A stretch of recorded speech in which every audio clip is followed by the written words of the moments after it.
Hallo und herzlich willkommen zu einem neuen Video auf meinem Kanal Eddie Smart Home. Ja, im heutigen Video bzw. im heutigen zweiten Teil der Videoreihe Carrera-Bahn und Zeitmessen geht es darum, wie das Programm für diesen Turm aussieht. Das heißt, ich hatte euch ja im ersten Video erzählt, dass ich das Ganze nicht mit Tasmota und auch nicht mit ESP-Easy machen konnte, da die Zykluszeit nicht gepasst hatte.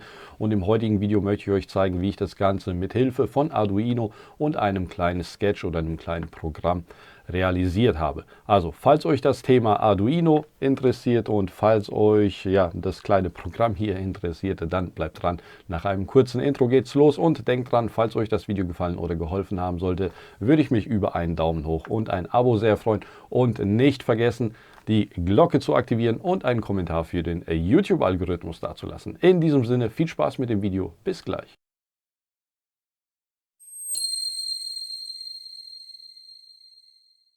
Schön, dass ihr dran geblieben seid. Ja, wie im Intro oder vor dem Intro erwähnt, geht es heute um diesen Turm und das Programm, wie das Ganze aussieht. Bevor ich euch das erkläre oder euch zeige, möchte ich noch mal kurz auf ein paar Fragen eingehen, die immer wieder unter dem ersten Teil aufgetaucht sind. Und zwar geht es um die Sensoren, denn ich habe mehrere Sensoren bzw. zwei Sensoren in dem Video verlinkt oder unter dem Video verlinkt. Und ich wurde immer wieder gefragt, ja, was ist der Unterschied, was ist besser, was ist schlechter. Also ich habe zwei Sensoren verlinkt, einmal den hier, ich blende euch das hier auch nochmal ein, und einmal hier unten drunter ist jetzt ein anderer verbaut und ich habe beide getestet, beide funktionieren gleich gut. Der hier ist vielleicht ein bisschen schwieriger einzustellen, man hat hier zwei Potentiometer und muss beide mehr oder weniger einstellen. Das eine ist ein Potentiometer für die, ich weiß nicht genau, wie das heißt, für die Zykluszeit, wie schnell das Intervall sein muss, wenn ich das richtig in Erinnerung habe, aber ich gucke nochmal nach. Und das zweite ist die Entfernungseinstellung oder die Sensitivität. So, und bei dem hier, der hier drin verbaut ist, da gibt es halt nur ein Potentiometer, ist ein bisschen einfacher aufgebaut, aber beide funktionieren. Das ist wichtig zu wissen, beide funktionieren. Das hier hatte ich gekauft, weil mein Plan zuerst mal war, das Ganze so hochkant zu installieren, habe dann irgendwann mal gemerkt, also es sollte alles in dieses Gehäuse hier und der Monitor sollte direkt über die Carrera-Bahn installiert werden, aber der Raspberry Pi, der sich hier hinten versteckt, und der ESP-D1 Mini, die haben Probleme, wenn sie zu nah aneinander sind, dann ist anscheinend die EMV oder ist die elektromagnetische Verträglichkeit nicht wirklich gegeben und die stören sich gegenseitig und der ESP verliert ständig seine Verbindung.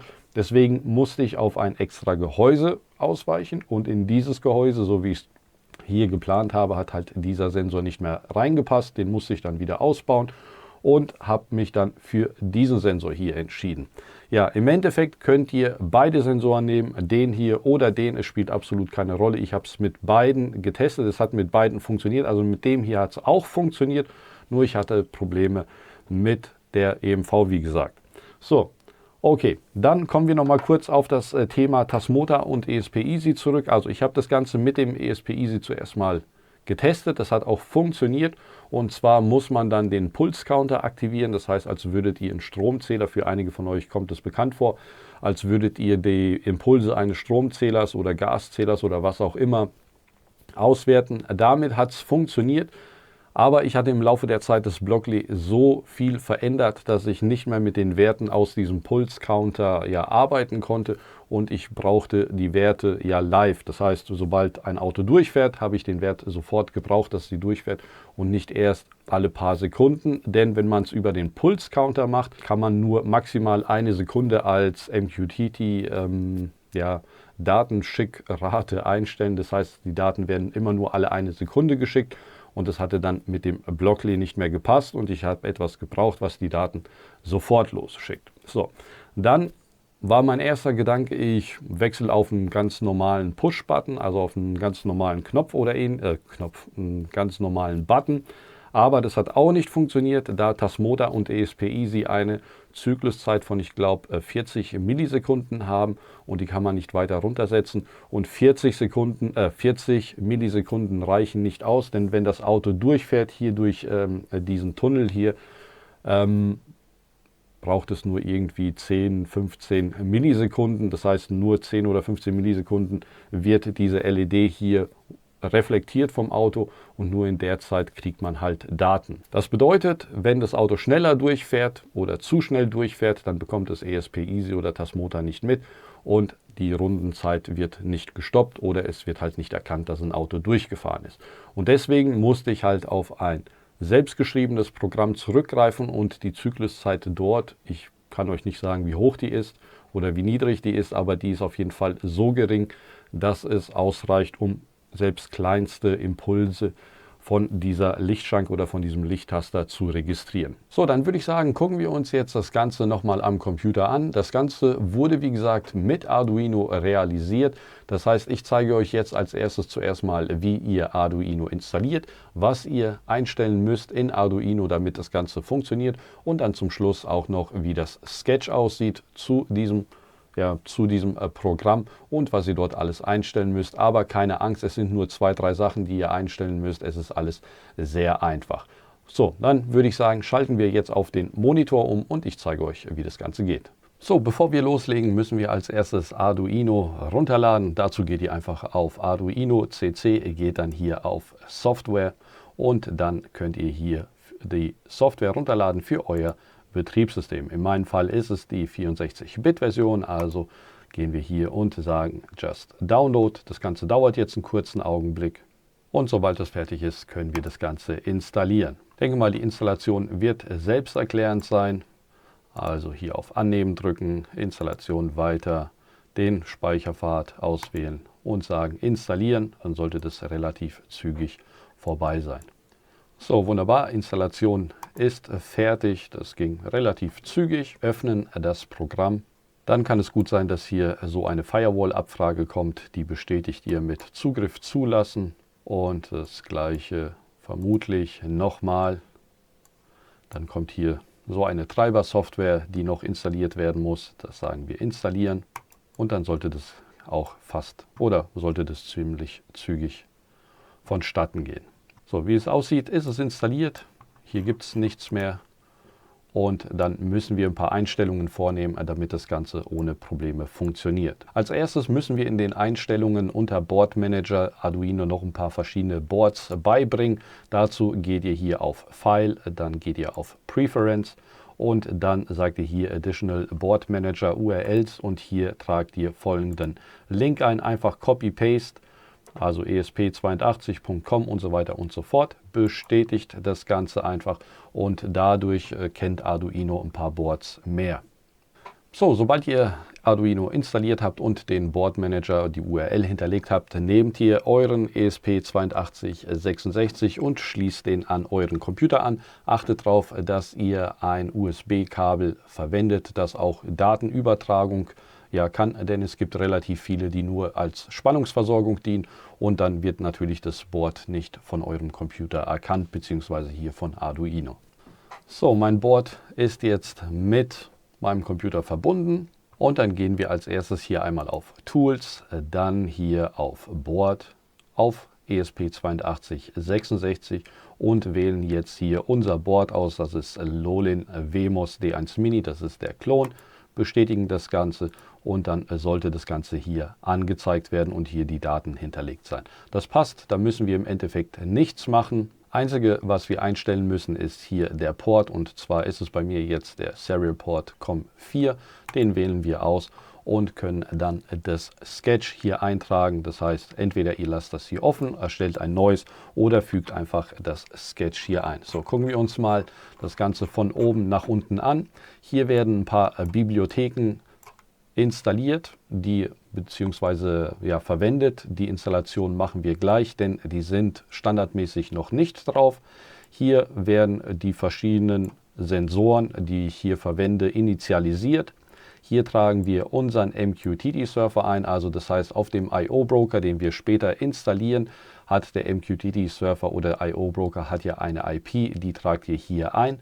Hier tragt ihr euer WLAN ein, dann das dazugehörige Passwort eures WLANs und hier tragt ihr dann die GPIOs ein, die ihr verwendet. Ich empfehle euch, verwendet GPIO 14 und GPIO 12 bzw. D5 und D6, denn einige GPIOs werden beim Booten verwendet und deswegen könnt ihr sie hier nicht auswählen, aber D5 und D6 funktioniert auf jeden Fall. Das hier ist jetzt die LED, die signalisiert euch später, ob das Gerät mit MQTT, also mit eurem IO-Broker verbunden ist. Falls das nicht der Fall sein sollte, dann blinkt es, glaube ich, oder ist ganz aus. Und falls es mit MQTT, also eurem IO-Broker verbunden ist, leuchtet die LED auf dem Board konstant blau. Und so könnt ihr halt sicher gehen, dass das Ganze funktioniert.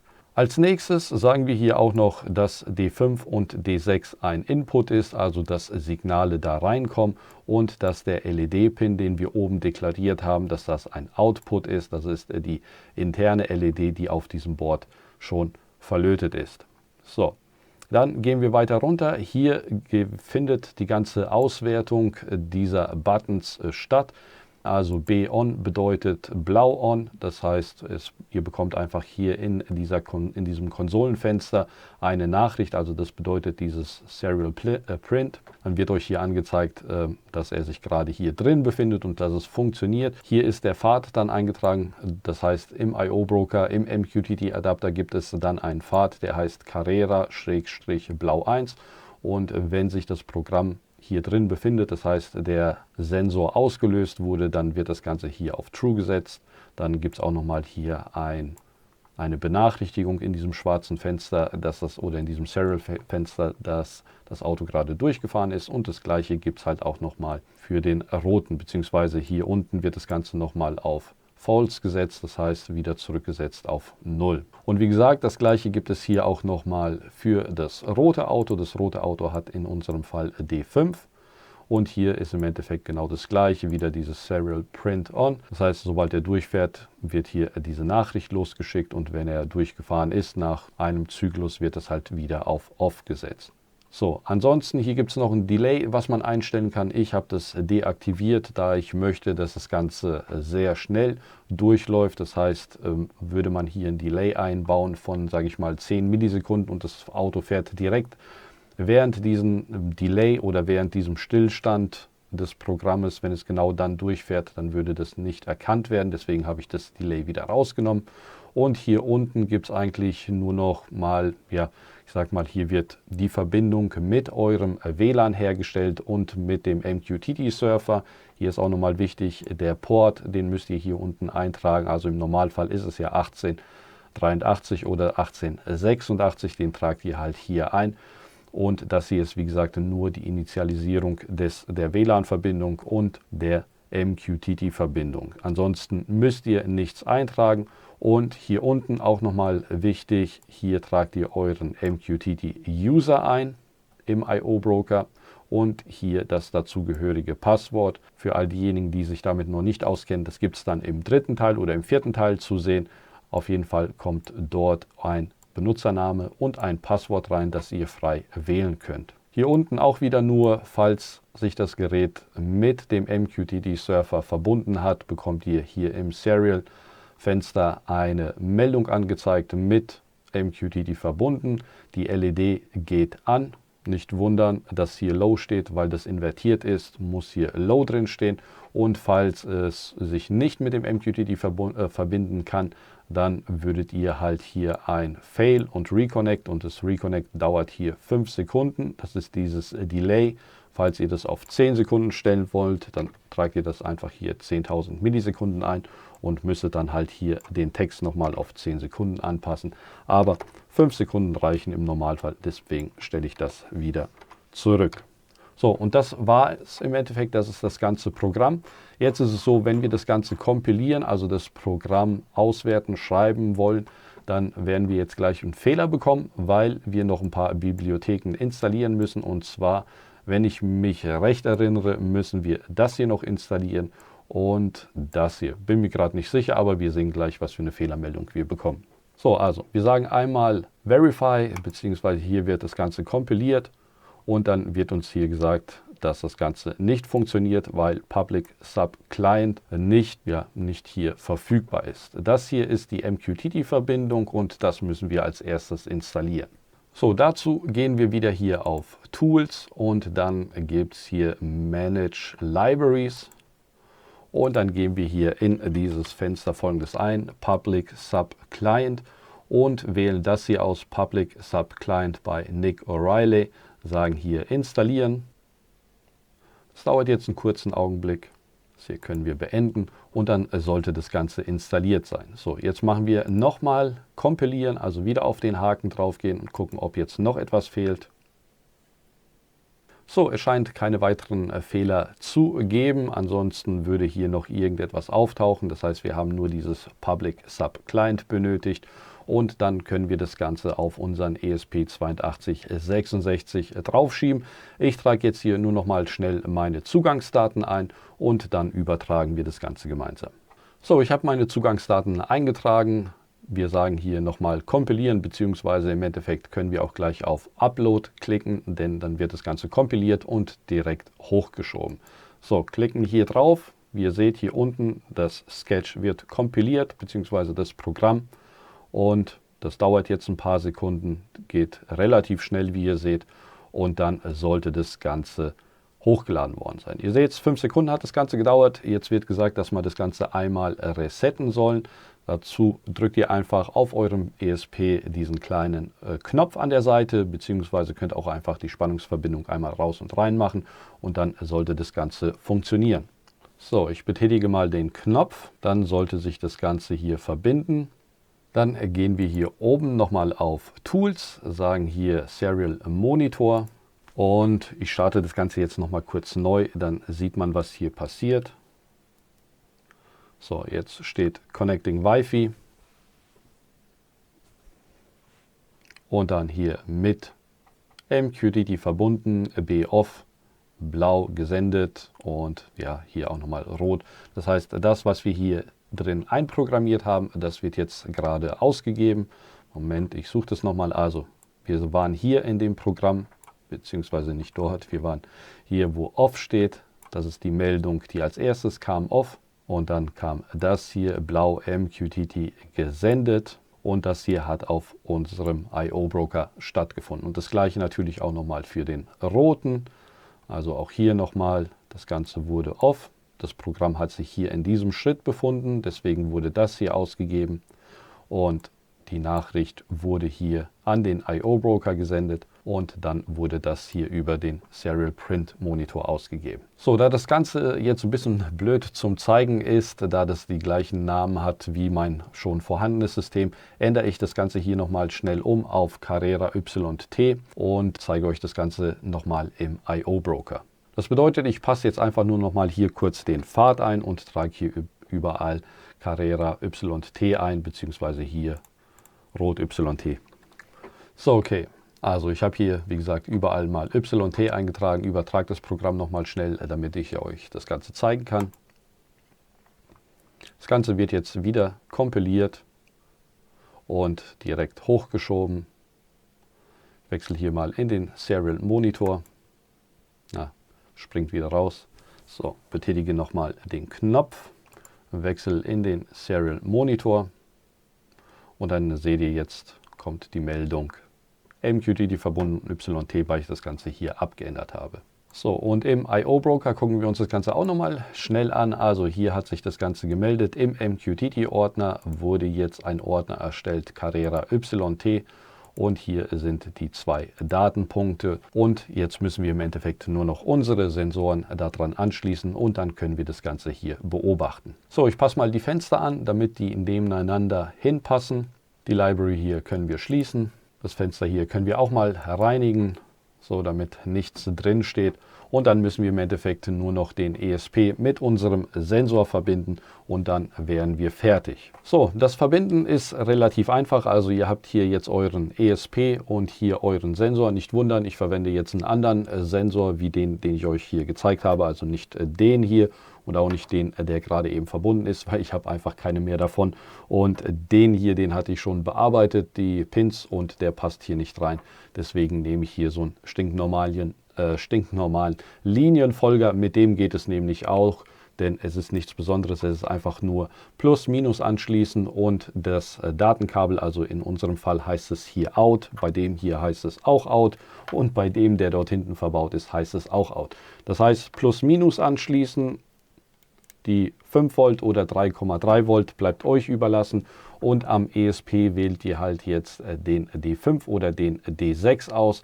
Die Bezeichnung steht ja hier drauf. So, ich habe mich hier für den D5 entschieden und jetzt schließe ich das Ganze hier am Computer wieder an, damit wir das Ganze auch hier in Arduino sehen können. Kabel ist halt ein bisschen kurz, deswegen ist das jetzt nicht mehr im Bild. So, das Ganze müsste sich jetzt wieder verbinden. Ja, wunderbar.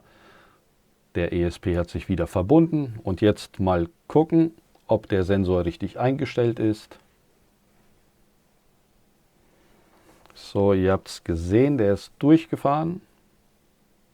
Ich kann euch das leider nicht zeigen, da das Kabel zu kurz ist, aber ich mache es jetzt mal ein bisschen anders. So, ich schließe das Ganze hier mal auf dem Tisch an. Jetzt können wir das natürlich nicht mehr am Serial Output oder hier am Serial Monitor sehen, da das Ganze jetzt nicht mehr am Computer hängt und wir sehen es jetzt halt nur noch hier im ESP direkt.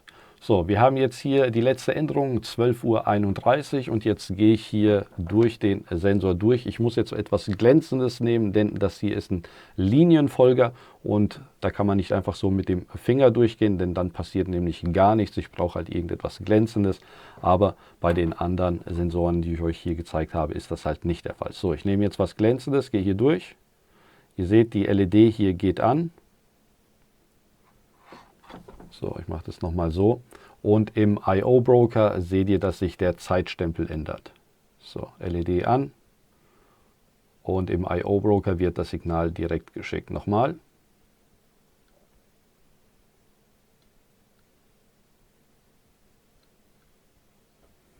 So, und wenn ich jetzt mal hier relativ schnell durchgehe, ich weiß jetzt nicht, ob das Ganze zu klein ist, ob er das erkennt, aber wir probieren es mal.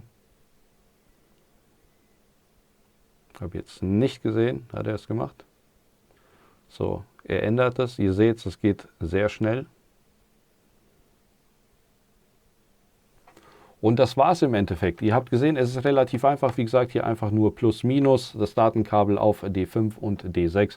Und dann ist das Ganze auch schon installiert. So, das Sketch und alles weitere Bilder von dem Ganzen, das verlinke ich euch in der Videobeschreibung. Hoffe, ich konnte euch mit dem Video weiterhelfen und wir sehen uns im dritten Teil wieder. In diesem Sinne, bis dahin viel Spaß und nicht vergessen, den Daumen hoch dazulassen, ein Abo dazulassen, die Glocke zu aktivieren und einen Kommentar für den YouTube-Algorithmus dazulassen. In diesem Sinne, bis zum nächsten Mal. Macht's gut.